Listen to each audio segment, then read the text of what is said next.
শুক্রবার রাতে মাত্র 3 বার দুরূদ শরীফ পাঠ করলে কি হয়, কি উপকার হয়। অত্যন্ত চমৎকার এবং খুবই গুরুত্বপূর্ণ একটি আমল।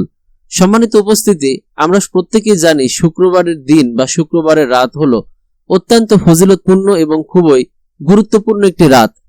এ বিষয়ে রাসূল সাল্লাল্লাহু আলাইহি ওয়াসাল্লাম সুনানে আবি দাউদ এবং সুনানে বাইহাকির মধ্যে এই শুক্রবার রাত এবং দিনের ফজিলতের কথা তিনি উল্লেখ করেছেন।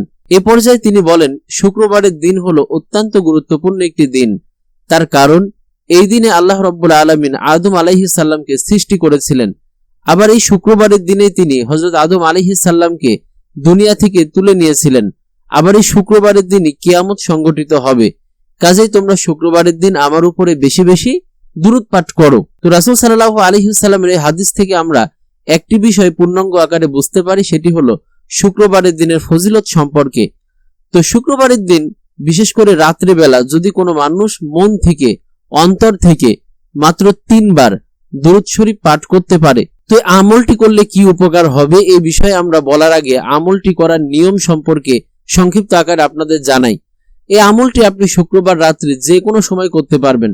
মাগরিবের নামাজের পর থেকে নিয়ে শুরু করে একবারে ফজরের নামাজ পড়ার আগ মুহূর্ত পর্যন্ত, আজানের আগ মুহূর্ত পর্যন্ত, এই পুরো রাত্রের মধ্যে যে কোনো সময় আপনি চাইলে এই আমলটি আপনি করতে পারবেন। তো আমল করার জন্য প্রথমে আপনাকে কি করতে হবে? প্রথমে সুন্দর মতো আপনাকে ওযু করতে হবে। ওযু করে 2 রাকাত নামাজ পড়ে আপনি ওই নামাজ যেখানে পড়েছেন নামাজের মুসাল্লাতে বসে নামাজের হালতেই বসবেন। বসার পর আপনি সর্বপ্রথম 3 বার ইস্তেগফার পাঠ করবেন। আস্তাগফিরুল্লাহ, আস্তাগফিরুল্লাহ, আস্তাগফিরুল্লাহ। এইভাবে আপনি 3 বার ইস্তেগফার পাঠ করবেন।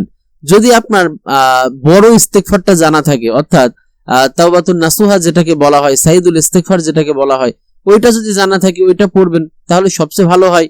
আর যদি এই সাইদুল ইস্তেগফার জানা না থাকে তাহলে শুধু বলবেন আস্তাগফিরুল্লাহ। এইভাবে আপনি 3 বার আস্তাগফিরুল্লাহ পাঠ করবেন, ইস্তেগফার পাঠ করবেন। এবার আপনি 3 বার দুরূদ শরীফ পাঠ করবেন, যে দুরূদটি আমরা নামাজে পড়ি।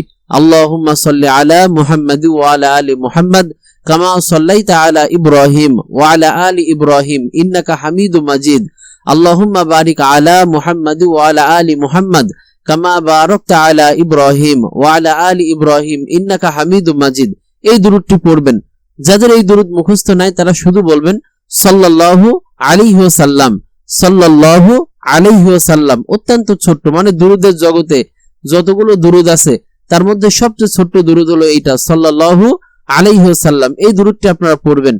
তো এবার এই দুরূদটি পড়ে আপনি আল্লাহ রাব্বুল আলামিনের কাছে যেই দোয়া করবেন, মন থেকে, অন্তর থেকে আপনি যেই দোয়া করবেন, আল্লাহ রাব্বুল আলামিন আপনার সেই দোয়া ইনশাআল্লাহ কবুল করবেই করবে।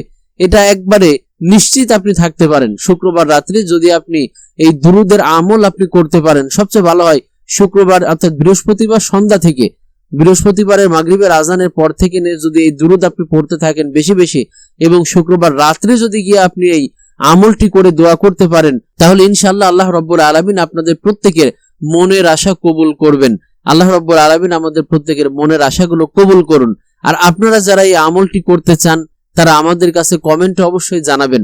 আমরা আপনাদের জন্য বিশেষ করে দোয়া করব, আল্লাহ রাব্বুল আলামিন যেন আপনাদের মনের আশাগুলো পূরণ করেন। তো এই ছিল আজকের ভিডিও। পরবর্তী ভিডিও